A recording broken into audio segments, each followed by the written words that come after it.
scratch that even. He's decided to come to you in the middle of your goodness, in the middle of your attempt at religion and performance, wherever you are. Because I think sometimes we always relegate God showing up to sinners. People living bad and living horrible lives go, He loves you, He comes to you right where you are. But the reality is that we're all fallen and failed. He comes to you in the middle of you trying to live right too. He comes in the middle of you being all churchy. He comes to you in the middle of you being religious and goes, I don't know what you're doing, but I'll come to you because this stuff ain't ever going to get you to me. Yeah, but I'm trying my best. He goes, I know, we're all trying our best.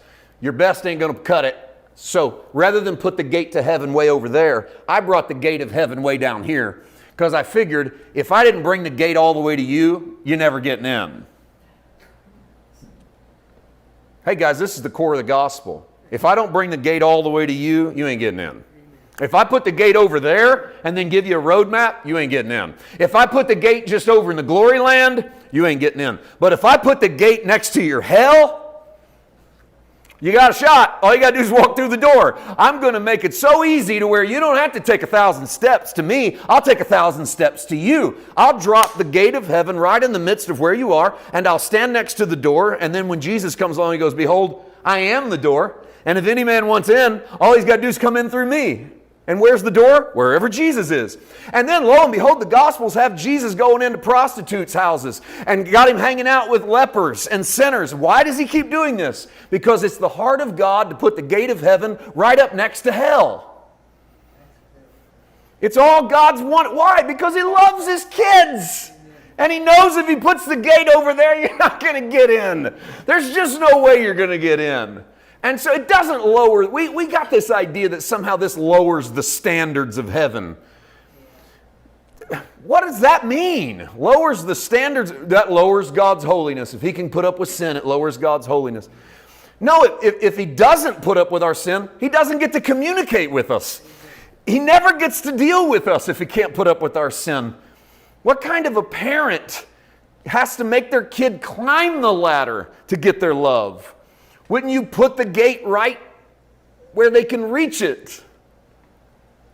And that's the Father. And so that's the heart. That's the heart of this passage. Now, for a long time, I saw this passage. This is what I mean because I'm reworking a passage. For a long time, I've seen this as the Old Testament version of an Old Covenant message where God puts a ladder and stands at the top. And when God's at the top, that would necessitate climbing to get to God. And then when you get to John 1, Jesus meets Nathanael, very beginning of the fourth gospel. And Nathanael, Jesus says to him, "Oh, behold an Israelite in whom is no guile." And Nathanael goes, "Wow, how did you know me? We've never even met." And Jesus says, "If that amazes you, get ready. Because if you're shocked that I knew you and we hadn't met, you're about to see stuff to blow your mind because angels are going to ascend and descend upon the Son of Man." And Jesus uses an old Jewish story, Genesis 28. Angels ascending and descending, going up and down a ladder.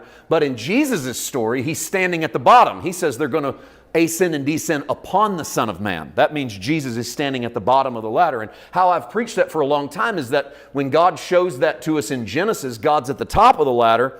And that our thought process is we got to climb to Him. But when we see that ladder in Jesus, Jesus is at the bottom of the ladder because God has descended the ladder. And the difference in an old covenant is you got to climb. And the difference in a new covenant is He's already climbed down. Well, I want to amend that a little bit. I like that imagery. In fact, I think Jesus intentionally has the angels going up and down on Him so that you can realize He's not up there.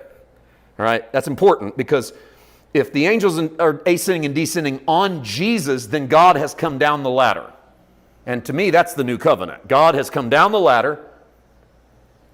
But what I've missed a lot of times in this story is that based on the verbiage of God and Jacob, their conversation, God's Spirit and God's love and God's promise was already down the ladder. It's just that we've confused the ladder. We see a ladder and we think, climb to get to God. But when God puts a ladder, He doesn't put it so you can climb to Him. He puts it so that you'll realize He's climbing to you. so that you will see that God brings to you everything that it is that you need. Now,